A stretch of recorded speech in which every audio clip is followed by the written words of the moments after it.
पेंचच्या जंगलामध्ये तुम्हा सर्वांचं स्वागत. ही गोष्ट आहे 1831 सालची.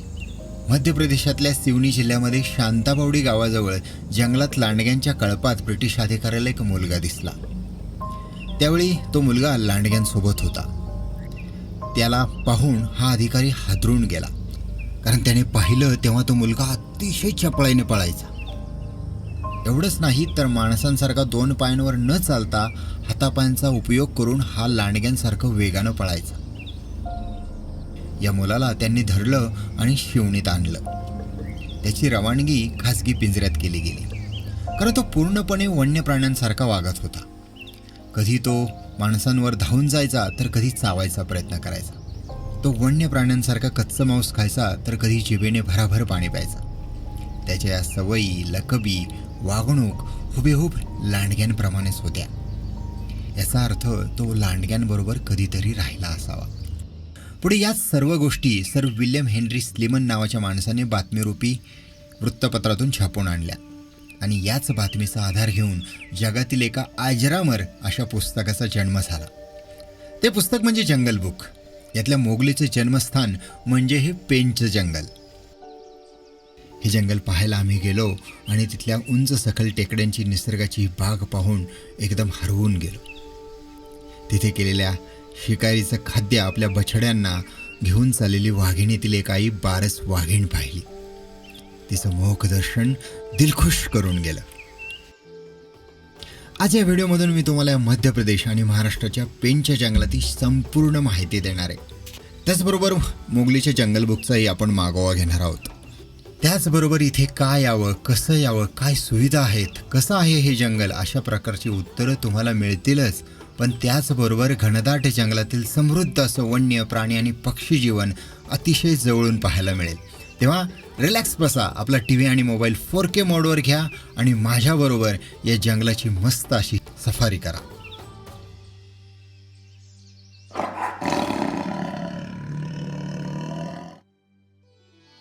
मंडळी, ताडोबाचं जंगल या माझ्या व्हिडिओला तुम्ही दिलेल्या अभूतपूर्व अशा प्रतिसादाबद्दल मनपूर्वक आभार. आणि रोमांचकारी आणि जबरदस्त भन्नाट असा हा व्हिडिओ असणार आहे, तेव्हा हा व्हिडिओ शेवटपर्यंत पाहायला विसरू नका. चला, मस्त सकाळी लवकर 5:30 वाजता आम्हाला पोचायचं गेटवर. आम्ही आत्ता रेडी झालोय सगळे आवरून आणि आम्ही आत्ता निघणार आहोत पहिल्या सफारीला, जी आहे पेंच नॅशनल पार्कमध्ये.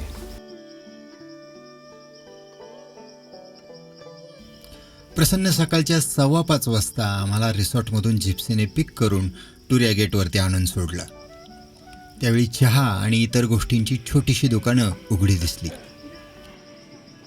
कॅमेरा मिळते का इधर रेंट पे? तर तुम्ही विचाराल की बुकिंग कसं करायचं, इथे जाण्यासाठी कसं यावं, सफारीचं बुकिंग कसं करावं, हे मी या व्हिडिओमध्ये तुम्हाला सांगेन. तेव्हा हा व्हिडिओ शेवटपर्यंत तयारी. येस. आणि हो, अजूनही ज्या लोकांनी हा चॅनल सबस्क्राईब केलेला नसेल त्यांनी पटकन सबस्क्राईबचं बटन दाबा आणि असे छान छान व्हिडिओ पहा. राम राम मंडळी, आम्ही खूप एक्सायटेड आहोत आता पेंच नॅशनल पार्कमध्ये सफारी करण्यासाठी. आम्ही आता पेंच नॅशनल पार्कच्या गेटवरती आहोत. हे मेन गेट आहे, ज्याचं नाव आहे टुरिया गेट. आणि या टुरिया गेटमधून आज जाऊन आपण सफारी करणार आहोत, कारण या जंगलाने माझं बालपण समृद्ध केलं आहे. कसं केलं आहे?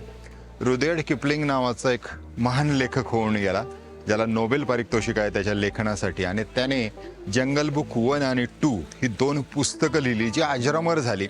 आणि त्या पुस्तकांवरती पुढे ॲनिमेशन सिरीज आपल्या TV वरती आली आणि ती TVची सिरीज पाहत पाहत आम्ही लहानाचे मोठे झालो. या मोगलीचं जन्मस्थळ म्हणून हे पेंच नॅशनल पार्क सांगितलं जातं. तो मोगली, तो भालू, बगिरा, शेरखान, अशा ज्या काही मस्त मस्त प्राण्यांच्या जोड्या होत्या आपल्या लहानपणाला, ते सगळे प्राणी या जंगलातले काल्पनिक प्राणी रुडयार्ड किपलिंगने जसेच्या तसे या पुस्तकांमध्ये आणले. त्यांच्यावर सुंदर सुंदर अशा कथा बनवल्या आणि त्या कथांमधून हे जंगल समृद्ध झालं. हे जंगल त्याच्या सौंदर्यासाठी प्रसिद्ध आहेच, पण आणखी त्याच्यामध्ये काय काय सायटिंग होणारे, कुठले कुठले प्राणी आहेत, काय काय वृक्ष संपदा आहे, पक्षी संपदा आहे, हे आपल्याला आज पाहायचं आहे. तेव्हा चला आपण जाऊया ही मस्त अशी सैर करायला. मंडळी, ताडोबा आणि पेंचच्या जंगलामध्ये एक मूलभूत फरक आढळला, तो म्हणजे गेटवरती मोबाईल जमा करायला न लागता तुम्हाला पेंचमध्ये मोबाईल अलाउड केला जातो. आपली ही गाडी आहे आणि या गाडीमध्ये आपण 2 कॅमेरामन आहेत ज्यांच्याकडे टेलिलेन्स आहे. हे आमचे 2 लाजवाब कॅमेरामन आहेत आणि त्यांच्याकडून आपल्याला आता प्राणी पक्षी बघायला मिळणार आहेत. नाही मिळाले तर ठोकेच येतात. गेटला लागूनच हे उपयोगी गोष्टींचं दुकान आहे, जिथे मी आतमध्ये जाऊन काही खरेदी केली. या पुस्तकांचा या जंगलाशी एकदम घनदाट संबंध आहे. किती 850 ना 820 रुपये प्राइस यायची. घेतलेले आपण. चला. आणि फायनली गाड्या सोडण्यात आल्या. सफारी सुरू झाली. आता जंगलात दिसणाऱ्या प्राण्यांबद्दलची उत्कंठा अगदी शिगेला पोहोचली होती. पेंच में आपका स्वागत है. ये टोटल एरिया इसका पहले बता दूं मैं 1180 स्क्वायर किलोमीटर का एरिया है. अच्छा. यानी रिजर्व फॉरेस्ट और बफर एरिया दोनों मिला के, जिसमें 53+ टाइगर है. अच्छा. लेकिन जो कोर जोन है 412 स्क्वायर किलोमीटर का, उसमें लगभग 18 से 20 टाइगर है. उसमें से जो हमको 20% जंगल अलाउ हुआ है. अच्छा. बाकी जो 80% है सिर्फ फॉरेस्ट वाले घूमते हैं वहाँ पे. टूरिज्म के लिए बंद है. मग कुठे आहे हे नक्की पेंच नॅशनल पार्क? तर पेंच नॅशनल पार्क हे भारतातील मध्य प्रदेश आणि महाराष्ट्र या राज्यांच्या बरोबर सीमा भागात वसलेलं आहे. मग या जंगलात जायला एकच प्रशासन आहे का? तर नाही. आता मध्य प्रदेश आणि महाराष्ट्र या दोनही राज्यांमध्ये पेंचचे जंगल जरी एक असलं तरी दोनही राज्य आपापल्या भागातील जंगलांचं वेगवेगळं नियंत्रण करतात. आम्ही पेंचच्या मध्य प्रदेशातील टुरिया गेटमधून सकाळची सफारी केली, तर महाराष्ट्राच्या खुर्सापार गेटमधून त्या दिवशीचीच दुपारची सफारी केली. यामध्ये मध्य प्रदेशचं जंगल हे काकणभर का होईना पण महाराष्ट्रापेक्षा सरस वाटलं. त्यामुळेच की काय, मध्य प्रदेशात महाराष्ट्रापेक्षा जास्त गर्दी असते. एक नंबर भाई. हम लोग रूट क्या है? रूट सिस्टम दे है यहाँ पर. हाँ. 3 रोड देते हैं. 1, 2 और 3. तो हम लोग 1 नंबर पे जा रहे हैं अभी. वो बीच में जो गया वो 3 नंबर है, और उधर गेट से आगे राइट में जो गया वो 2 नंबर. तो इधर में जो हम जा रहे हैं, इधर एक आगे जाके वाटर होल है. नहीं गए, ठीक है. उस तरफ एक टाइग्रेस है, चार्जर फीमेल. कौन सी? चार्जर है. चार्जर. वो गाड़ियों पे थोड़ा दौड़ जाती है, गाड़ी तक आती है, फिर वापस चले जाती है. अच्छा. इसलिए उसको चार्जर बोलते हैं. इसलिए चार्जर बोलते हो. मग या जंगलाला आत जाण्यासाठी कुठकुठली गेट आहेत तर सांगतो. मध्य प्रदेशामध्ये पेंचच्या जंगलाला एकूण 6 गेट आहेत. त्यामध्ये 3 कोरची तर 3 बफरची आहेत. कोरच्या 3 गेटमध्ये लोकप्रिय असं टुरिया गेट, ज्याने आम्ही आत गेलो. त्या व्यतिरिक्त कर्माझरी आणि जामतारा ही गेट आहेत. तर बफरमध्ये रुखड, खवासा आणि तेलिया ही गेट आहेत. तर महाराष्ट्रामध्ये एकूण 7 गेट आहेत. त्यापैकी खुर्सापार आणि सिल्लारीने आत जाणं सर्वजण पसंत करतात. उंच व सखल टेकड्यांच्या मिश्रणातून बनलेले एक उत्तम जंगल म्हणून पेंच वाघ प्रकल्पाचा उल्लेख करता येईल. याच जंगलातून खळखळत वाहणारी एक नदी म्हणजे पेंच नदी. या नदीच्या नावावरूनच या जंगलाला हे नाव मिळाले.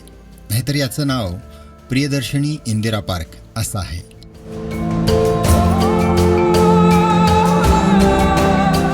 जुनेवाने तलाव आहे हा. आमच्या सफारीला सर्वात पहिलं दर्शन दिलं ते जुनेवाने तलावावर एका खंड्याने. तिथून पुढे जाताच वाटेत एक हरणांचा कळप आडवा आला. हे पाहून बालकवींच्या त्या ओळी आठवल्या. सुंदर हरिणी हिरव्या कुरणी निज बाळांसह वागडती. इथे गाईडने हरणांच्या शिंगावरच्या मऊ कोटचं रहस्य सांगितलं. अभी सबके न्यू एंटलर हैं. अच्छा. इसलिए कोट है ना. हाँ, इसलिए वो वेलवेट लगा हुआ है. कि जैसे पीकॉक के फेदर बरसात में गिर जाते हैं, उसी प्रकार इनके एंटलर गिर जाते हैं. कुठल्याही जंगलातली हरणांची संख्या वाघ बिबळ्यांसारख्या वन्य भक्षकांसाठी अतिशय महत्त्वाची असते. हरणं जास्त तर वाघही आपसूक जास्त असण्याची शक्यता बाळगते. हे जंगल कुठल्याही निसर्गप्रेमीसाठी आनंदाची खाणच आहे. पेंच फॉरेस्ट जे आहे, आता याला 2 वेळा best tiger reserve of the country award मिळाला आहे. इव्हन याला T2X ही अवॉर्ड मिळाला आहे. T2X हा जो अवॉर्ड आहे हा 10 वर्षात या फॉरेस्टमध्ये टायगरची संख्या डबल झाली आहे. डबल. बर. तो ॲटलिस्ट इथे 100 टायगर टोटल फॉरेस्टमध्ये वावरत आहे. बर.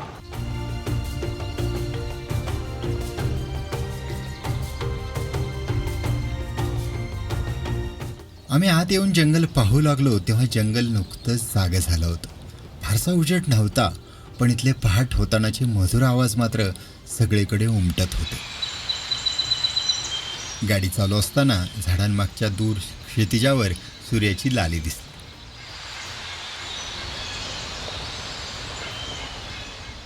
जंगलात सफारी करताना जेव्हा वाय आकाराचा रस्ता येतो तेव्हा ड्रायव्हर आणि गाईड प्राण्यांच्या आवाजाचा कानोसा घेतात आणि ज्या दिशेने कॉल ऐकू येतो त्याच आवाजाच्या दिशेने ते गाडी घेतात. आम्ही तेच केलं.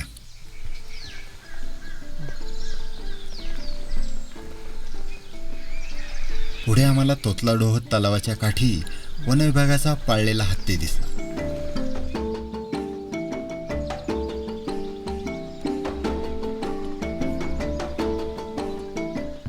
त्या सकाळच्या रामाच्या प्रहरी वानरदादा विचार करताना दिसले.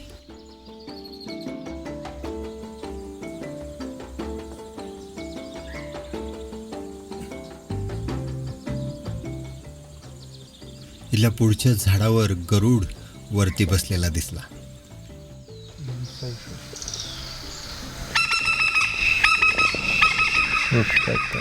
मंडळी, हे जंगल शुष्क पानगळीचं जंगल अर्थात सडन ट्रॉपिकल ड्राय डेसिड्युअस या प्रकारात मोडतं. पेनच्या जंगलात मोह, हिरडा, भेडा, भावा, अर्जुन, आवळा, बेल, तेंदू, मोवई, सालई, गराडी, हळद, धावडा आणि सारखी झाडं मिळतात. मध्य प्रदेशातील पेनच्या या जंगलाला 1992 साली भारतातील 19वा व्याघ्र प्रकल्प म्हणून घोषित केलं गेलं. या जंगलात वाघ, बिबळ्या, रानकुत्री, तर रानससा, कोल्हा, सांबर, नीलगाय, चितळ, चौशिंगा, साळींदर, गवा, वानर, माकड, वटवाघूळ, खवल्या मांजर, चांदी अस्वल असे सस्तन प्राणी आढळतात. आता मंडळी, तुम्ही विचाराल की इथे येण्यासाठी योग्य कालावधी कुठला? तर हे जंगल 1 ऑक्टोबर ते 30 जूनपर्यंत उघडं असतं. फक्त पावसाळ्यात ते पर्यटकांसाठी बंद असतं. उत्तम जंगल सफारी आणि वन्यजीवांच्या दर्शनासाठी ऑक्टोबर ते जानेवारी हा एकदम उत्तम वेळ असतो. तर वाघांसाठी मात्र मार्च ते जून हा जास्त योग्य काळ आहे. याशिवाय स्थलांतरित पक्षी पाहायचे असतील तर डिसेंबर टू फेब्रुवारी यामध्ये आपण यावं. काही वेळातच वाळलेल्या फांदीवर पाण्यात डुबकी मारून आपले पंख वळवणारा एक खंड्या दिसला.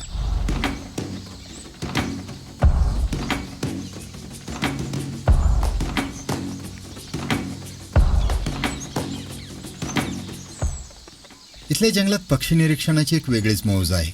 त्यामुळे वन्यजीवांबरोबर आम्ही पाखरांचाही मागोवा घेतला. पेंचमध्ये झाडं एकमेकांपासून थोड्या अंतरावर असल्याने दूरचं दिसत असतं. दुसरं म्हणजे डोंगरासारख्या उंच टेकड्या खूप आहेत. त्यामुळे नकळतच इथलं पक्षी जीवन फारच समृद्ध आहे. या जंगलात 150पेक्षा जास्त पक्ष्यांच्या प्रजाती आढळतात. इथे मलाबार व ग्रे हॉर्नबिल, सर्पगरुड, शिकरा, तिसा, व्याध, बुलबुल, महाभृंगराज, कोतवाल, स्वर्गनांचन, नीलमणी, कोकिळ, रातवा, कवडा, पोपट, नीलपंख, मोर, रानकोंबडा, हळद्या, सुतार, रानभाई, वटवटे असे कितीतरी प्रकारचे पक्षी दिसतात. याशिवाय विविध मासे, उभयचर, सरपटणारे प्राणीसुद्धा भरपूर आहेत. यामुळेच हे जंगल एकदम स्पेशल वाटतं. इतक्यात कुठून तरी दुरून वानराचा कॉल ऐकू आला. तसं शिताफीने ड्रायव्हरने गाडी मागे घेऊन लगेच त्या दिशेने जायला सुरुवात केली.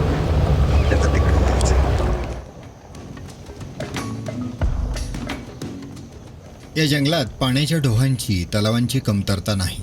त्यामुळे जनावरांना अगदी वर्षभर पाणी मिळतं. इथल्या जंगलातल्या थंडीचा गारवा अंगाला चांगलाच जाणवत होता.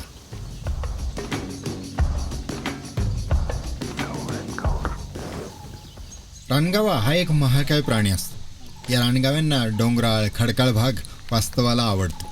हे बरेचदा कळपणे राहतात.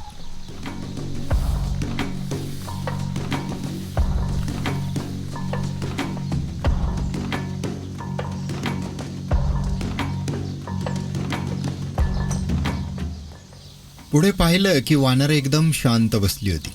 खरं जंगलाच्या नियमानुसार वानरांसारखा सदाचौकस प्राणी जवळपास असणं हे इतर जनावरांसाठी निवांत होण्याचा संकेत असतो.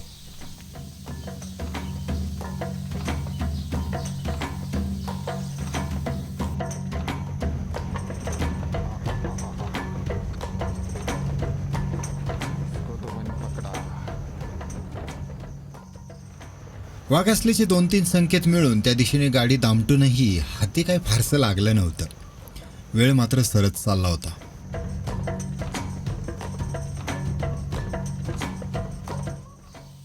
आता 8:30 वाजलेत. आम्ही एक ठिकाणी ब्रेकला आलो आहे आणि वॉशरूम होतं म्हणून आलो होतो. आता याच्यानंतर जिकडे टायगर दिसला होता तिकडे आम्हाला जायचं आहे आणि तिथून पुढे सेंटर पॉईंटला ब्रेकफास्टसाठी जायचं आहे. तर जवळपास 1.5 तास झाले, 2 तास झाले आम्ही फिरतो आहे. कुठे आवाज येतो आहे, कॉल्सचे काही आवाजही आलेत, पण अजूनही काही त्यांनी दर्शन दिलेलं नाही आहे. सो जंगल सफारी अशीच असते.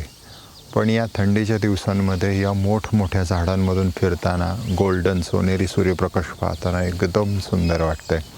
जे जंगल बुकमधली ती दगडं, त्या टेकड्या आणि मोठमोठी झाडं, असा जो फील आहे ना, तो एक्झॅक्ट या जंगलाला मॅच होतो आहे. त्यामुळे त्या जंगल बुकमध्येच आपण फिरतोय की काय असा भासही आपल्याला काही क्षणी होतो. पण टायगर जेव्हा दिसेल तेव्हा मात्र खरी मजा येईल आणि ते होणार आहे, नक्कीच होणार आहे. मंडळी, तुम्ही आता विचाराल की इथे जायचं कसं? तर येस, पुण्याहून समृद्धी महामार्गाने अगोदर नागपूर आणि नागपूरहून मध्य प्रदेशातील पेंच नॅशनल पार्कच्या टुरिया गेटचं अंतर 857 किलोमीटर इतकं आहे. तर पेंच उद्यानाच्या जवळचं विमानतळ म्हणून नागपूरचं सोनेगाव विमानतळ आहे आणि इथून ते 93 किलोमीटरवर आहे. तर रेल्वेसाठी पेंचमधील सिवनी हे रेल्वे स्टेशन 30 किलोमीटर अंतरावर आहे. सूर्याची कोवळी किरणं आपल्या सोनेरी प्रकाशाने जंगलाला अगदी न्हाऊ घालत होती. इथल्या मोकळ्या गवताळ भागात मोर आणि लांडोर गवतातून आपलं खाद्य टिपताना दिसले.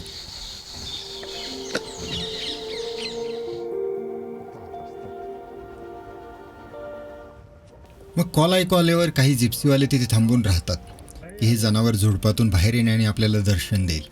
आम्ही काही काळ तसं थांबून पाहिलं, पण काहीच न दिसल्याने पुढच्या ठिकाणांकडे चालत राहिलो. मंडळी, जंगलात फिरताना तुम्ही कधी कान देऊन जर ऐकलं तर या जंगलातल्या आवाजात अनेक स्वरांची एक वेगळीच मैफिल जमलेली असते. प्रत्येक प्राण्याला, पक्षाला आपला आवाज दूरवर पसरवण्याची एक नैसर्गिक प्रवृत्ती खुणावत असते. मग मादीला आकर्षित करायचं असू द्या किंवा आपल्या जातभाईला सावध करायचं असू द्या, या आवाजांची गरज असतेच असते. आणि हरणाचा कळप आहे पुन्हा आणि लाईट आहे, त्यामुळे आपण तो घेतोय.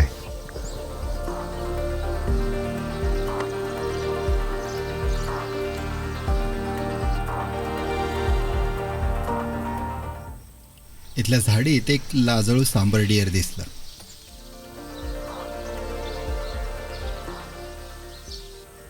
गर्द झाडीतले कवडसे भेदीत ही सफारी सुरू राहिली.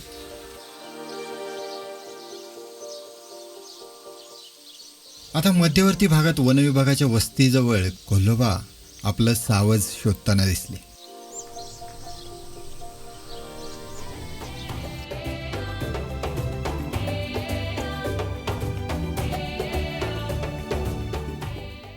आता नाश्त्याची वेळ झाली होती, भूकही लागली होती. तसं आम्ही जंगलातल्या मध्य भागात नाश्त्यासाठी गेलो. इथे सगळेजण आधीच आपापली गाडी लावून नाश्ता करताना दिसले. आपण आता नाश्ता करायला सेंट्रल पॉईंटला थांबलो आहे आणि नाश्त्याची सोय बघा, इथे बॉनटवरती मस्त मांडलेलं आहे आणि इथे आपली नाश्त्याची सोय. जो नाश्ता करणार आहोत आपण, तो एकंदरीत वडे, पोहे. सकाळी देताना हॉटेलने नाश्त्याची एक बॅग दिली होती आणि या सगळ्या केसमध्ये मस्त नाश्ता दिलेला आहे त्यांनी. नाश्ता करायला या सेंटर पॉईंटला आपण येऊन थांबलो आहे. सगळ्या गाड्या इथे येऊन थांबलेल्या आहेत आणि कोवळ्या उन्हामध्ये मस्त सेटअप लावलेला आहे. छान नाश्ता करता येतो. ही व्यवस्था आपल्याला या सफारीमध्येच असते. सेंटर पॉईंटला एक भाग बघून झाला की सेंटर पॉईंटला यायचा आणि इथे नाश्ता करायचा, अशी यांची पद्धत आहे. कोळून खात छान नाश्ता झाला. पुढे फांदीवर बसलेला एक खंड्या छान फोटोसाठी पोज देत होता. छान रंग होते त्याचे. प्रत्येक ऋतूत हे जंगल वेगळं भासतं. जागा त्याच असतात, पण रंगरूप मात्र पूर्णपणे पालटून जातं. आणि त्यात पावसाचा जर शिडकावा झाला की जादूची कांडी फिरवावी तसा हा निसर्ग मोहरून जातो.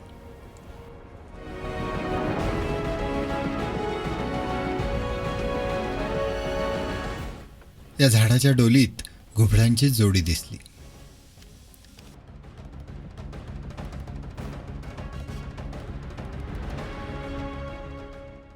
आता सकाळची सफारी संपत आली. या सकाळच्या सफारीत खूप सारे प्राणी, पक्षी दिसले, पण वाघोबा काय दिसले नाही.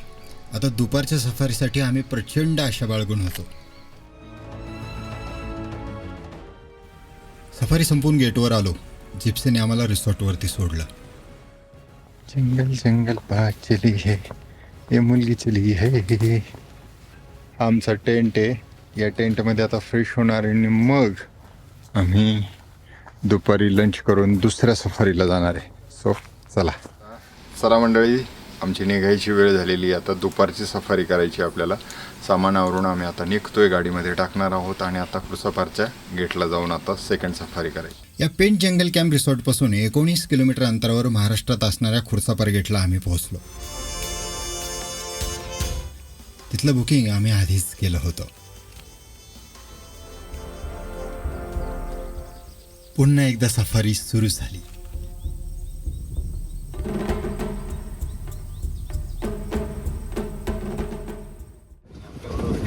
ड्रायव्हर आहेत आणि आम्ही 5 जण आहोत. दुपारच्या सायटिंगमध्ये आम्ही उत्सुक आहोत आता टायगर बघून. मार्क दिसलेले त्यांची. सो चला बघूया काय काय बघायला मिळतं.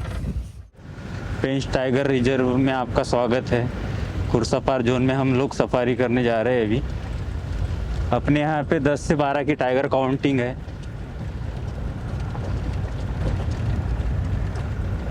ये 57 स्क्वायर किलोमीटर का एरिया है और थोड़ा हमारा जो सफारी जोन है ये अप डाउन एरिया रहेगा. थोड़ा डेंस फॉरेस्ट है. विंटर टाइम में डेंस ही रहता है. अच्छा.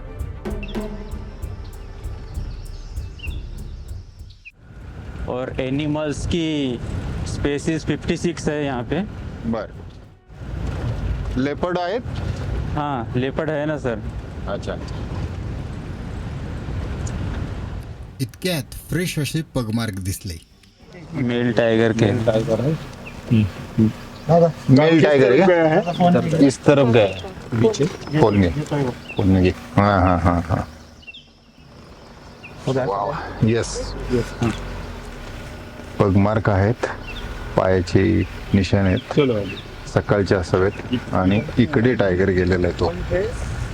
मेल टायगर काय? हाँ मेल टाइगर के. मेल आणि फिमेल कसं ओळखायचं? मेल टाइगर के जो पगमार्क होते हैं, हाँ. जो उंगलियां मेल टाइगर की वो गोल गिरती है और फीमेल्स की लंबी गिरती है. और उसका जो पैड होता है हाँ. वो छोटा होता है फीमेल का. मेल अच्छा. का बड़ा होता है. और साइज में मेल टाइगर का पगमार्क बड़ा ही होता है. अच्छा. या वाघ बिबळ्यांच्या पायांची पावलांची एक खास रचना असते. या रचनेमध्ये पावलांना खालून गादी असते. या गादीमुळे काडी, कचरा, वाळलेल्या पानांवरून चालताना या शिकारी जनावरांचा फारसा आवाज होत नाही. दबक्या पावलांनी भक्ष्याच्या जवळ जाऊन झडप मारण्यासाठी या पावलांची गरज असते. त्यामुळे अशा जागांवरून ते जास्त चालत नाहीत. पण अशा जागा कमी असल्याने ते पायवाटा आणि रस्त्यांचा वापर करतात आणि म्हणून राष्ट्रीय उद्यानात रस्ते पक्के करत नाहीत. या जंगलाच्या भावविश्वात नेण्याचा मोठा उपकार किपलिंगच्या कथांनी आमच्यावर केला. त्याच्या प्रतिभेला मनोमन सलाम करून फिरताना अनेकदा आम्ही इथे समाधानी झालो.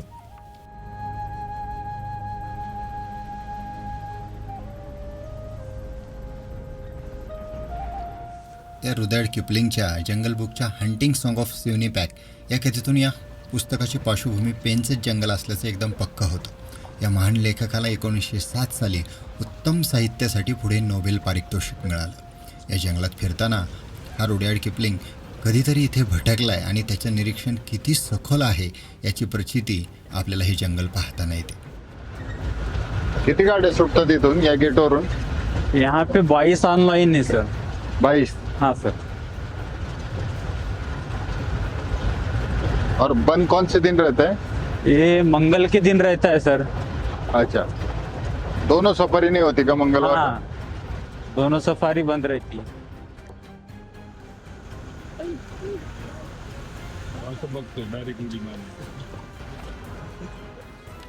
खरं तर घनदाट जंगलामध्ये भटकायचं, त्यात वाघासारख्या राजपिंट्या जनावराला पाहण्याचा थरारक आणि रोमांचकारी अनुभवायचा, यात एक वेगळीच मजा होती आणि ती मजा आम्ही आज अनुभवत होतो. आता काही काळ बाकी ठिकाणी प्रयत्न करून आम्ही बांद्रा लेकच्या बाजूला आलो. या तलावाच्या पाण्यात काठावरच्या झाडांची प्रतिबिंब अगदी छान दिसत होती. आता जवळपास 2 सफारी संपत आल्या होत्या, पण वाघ काय दिसला नव्हता. तळ्याच्या काठावर जिप्सीत बसून डोळे ताणून कुठे काय दिसतंय का हे पाहत होतो. इतक्यात कसला तरी आवाज आला आणि ड्रायव्हरने टायगर है इधर असं बोलून दुरून इशारा केला. टायगर आहे असं म्हणताच दुरून हरणाच्या शिकारीला आपल्या तोंडात धरून जंगलातून चालत येणारी पारस वाघीण दिसली. टायगर हरणाचं पिल्लू त्याने तोंडात घेऊन ते पाण्यामध्ये गेलंय. असला ऑसम सीन आहे ना, एक नंबर सीन आहे, ऑसम सीन आहे एकदम जबरी. पाण्यामध्ये कोणी हलू नका.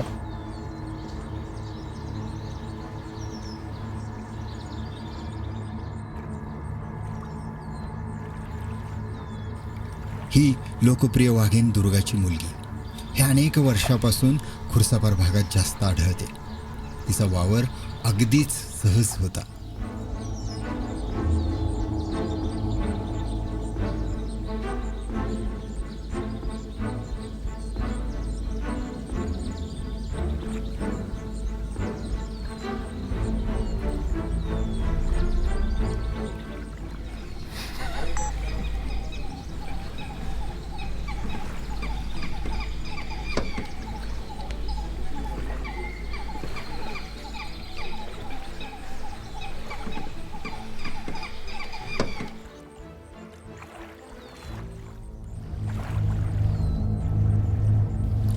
हे बघ ना कशी चालली.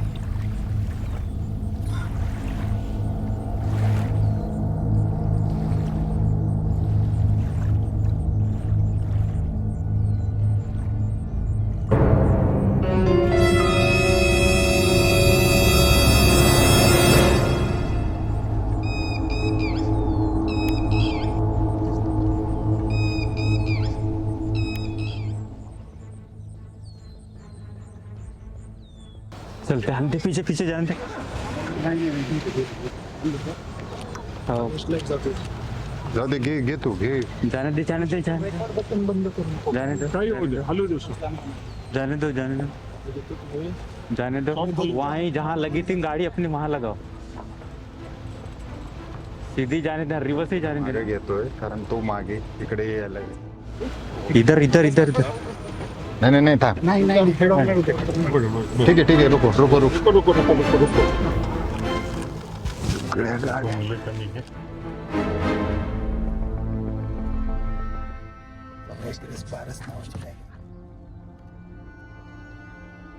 जिप्सीतले सगळे लोक भारावून टाकणाऱ्या या वाघिणीचं सौंदर्य आपल्या डोळ्यात मन भरून साठवत होते.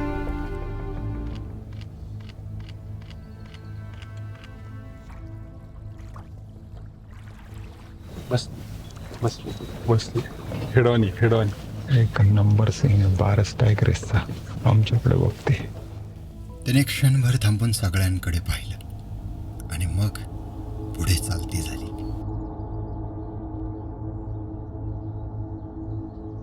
ही बारस वाघीण तलावाच्या कडेने बाळांना खाऊ घेऊन आली. सगळ्या जिप्सी माणसांकडे डुंकूनही न पाहता, त्यांना भाव न देता आपल्या बिनधास्त अशा अंदाजामध्ये आपल्या मागच्या झाडीतल्या पिलांना खायला घेऊन गेले.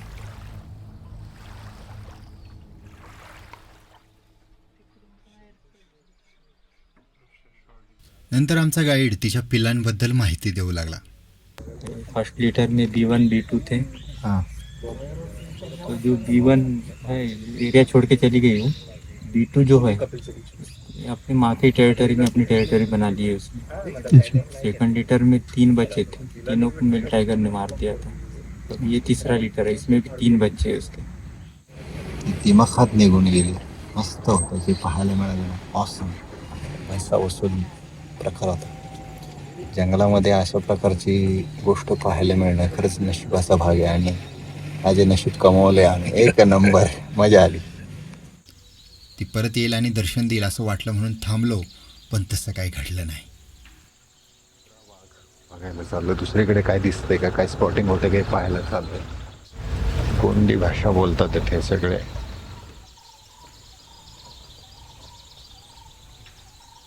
पेंच हे जंगल इथल्या कॉलरवाली या वाघिणीमुळे संपूर्ण जगामध्ये लोकप्रिय झालं. कॉलर वाली जो थी वो कौन से जोन में थी? वो तुरिया जोन में है सर। उसी की बेटी है दुर्गा टाइग्रेस, उसके फर्स्ट लीडर की बेटी है ये पारस। कारण की इथे एक फिमेल जी होती, कॉलर्ड फिमेल आम्ही म्हणतो, आय हॅव सीन दॅट, म्हणजे ती tigress right from their birth when she was just been born. तर त्या टायग्रेसनी 29 कब्स दिलेले आहेत. बापरे. 29 cubs, which is the highest in the world, and that was a world record. पण मागच्याच वर्षी ती वारली. आणि त्याच्या पित्तार्थ खूप चांगलं इथे तिचं फ्युनरली झालेलं होतं. इव्हन तिचं रिमेंबरन्स त्या डेटला आम्ही करतो त्यांचं. 4 ते 5 तास जिप्सीतून जंगल बघायचं म्हणजे कच्च्या रस्त्यातून पळणाऱ्या गाडीत बसून उडणाऱ्या धुळीच्या लोटात आवरून सावरून बसायचं. कधी वाघ दिसेल तर कधी दिसणार नाही. सतत नजर रोखून कुठे काय दिसतंय का याचा शोध घेत राहायचा. मंडळी, यासाठी आवडच असायला हवी. उडणाऱ्या धुळीपासून संरक्षण म्हणून टोपी किंवा स्कार्फ हवा. थंडीचे कपडे, गॉगल वेळोवेळी हवा असतं. याशिवाय भडक रंग, कृत्रिम सुगंध जसा अत्तर, डिओ हे टाळलं पाहिजे. कॅमेऱ्याचा फ्लॅश बंद ठेवावा लागतो. हे सगळे जंगलातल्या नागरिकशास्त्राचे नियम आहेत. चांस लेते हैं, और बिट्टू टाइगर का एरिया है, दुर्गा टाइग्रेस का है, और बिंदु टाइगर की मार्क जो दिखे थे वो साइड मेल टाइगर के जो पगमार्क लगे थे ना, उसके आगे में छोटे लगे थे फीमेल के पगमार्क. ओके. लेपर्ड का सेटिंग होता है यहाँ पर? हाँ, लेपर्ड की साइटिंग हुई है, लेकिन क्या है यहाँ का जो लेपर्ड दिखता है ना सर, भागते हुए मिलेगा या दूर. अभी क्या पूरा डेंस है ना फॉरेस्ट, उसके पिक्चर्स भी आप लोग नहीं ले सकते, सिर्फ आंखों से देख सकते हैं उसको.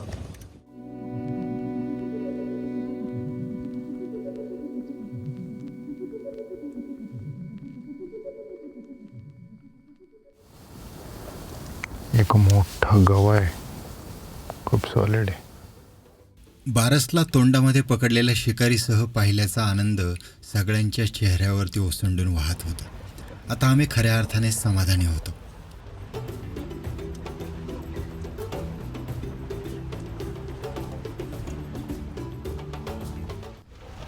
इकडच्या एमपीच्या जंगलात फिरताना दीनानाथ ग्रास हा जो प्रकार आहे ना, हा ऑसम आहे. त्यामुळे इतकं सुंदर दिसतं. त्यामुळे जंगलाला एक लाल तकाकी येते, मस्त वाटतं. वा.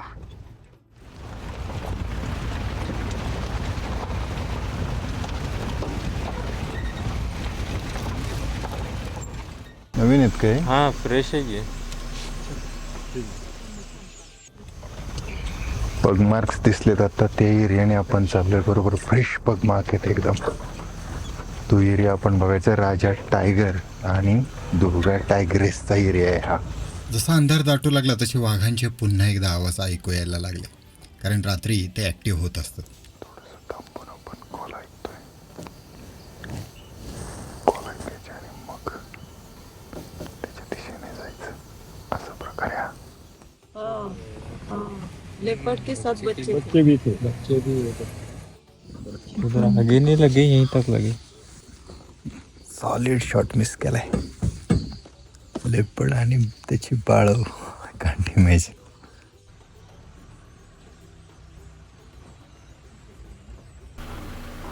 सांबर डिअर होतो इथे, आणि इथे एक आउलेट दिसला आता, जस्ट उडाला.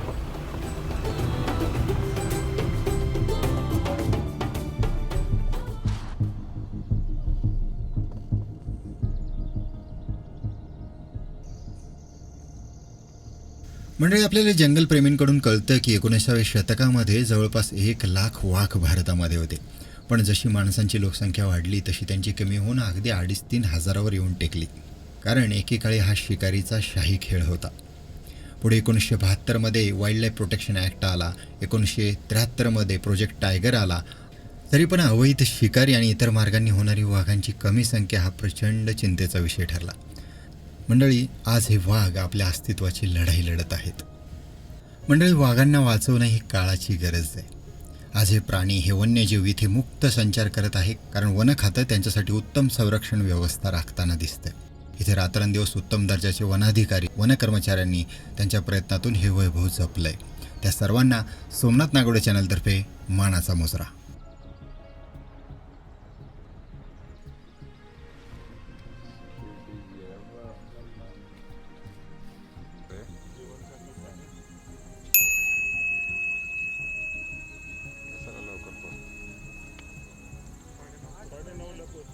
एवढं सांगितलं नाही 9 ते 10 मध्ये पोहोचेल असं सांगितलं. करेक्ट आहे आपलं कार्यक्रम. चला मंडळी, इथेच थांबतो. हे प्राणी, पशु, पक्षी, झाडे, हा निसर्ग वाचवूया, कारण ते असतील तरच आपण असू. चला मंडळी, इथेच थांबतो. पुन्हा भेटूया पुढच्या भागामध्ये. तोपर्यंत निसर्ग पहा, फिरत राहा, शिकत राहा. आयुष्य सुंदर आहे, मौज मजेत जगत राहा.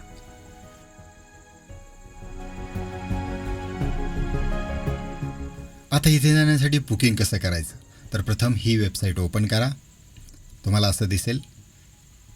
इथे या, बुक नाववर क्लिक करा. मग हे पेज येईल. मग फुल व्हेकल का सिंगल व्हेकल असं ऑप्शन सिलेक्ट करून तारीख टाका. मग गेट सिलेक्ट करा, ज्याने तुम्हाला जंगलात प्रवेश करायचा आहे.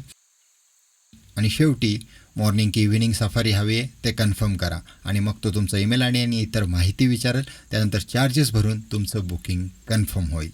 All the best.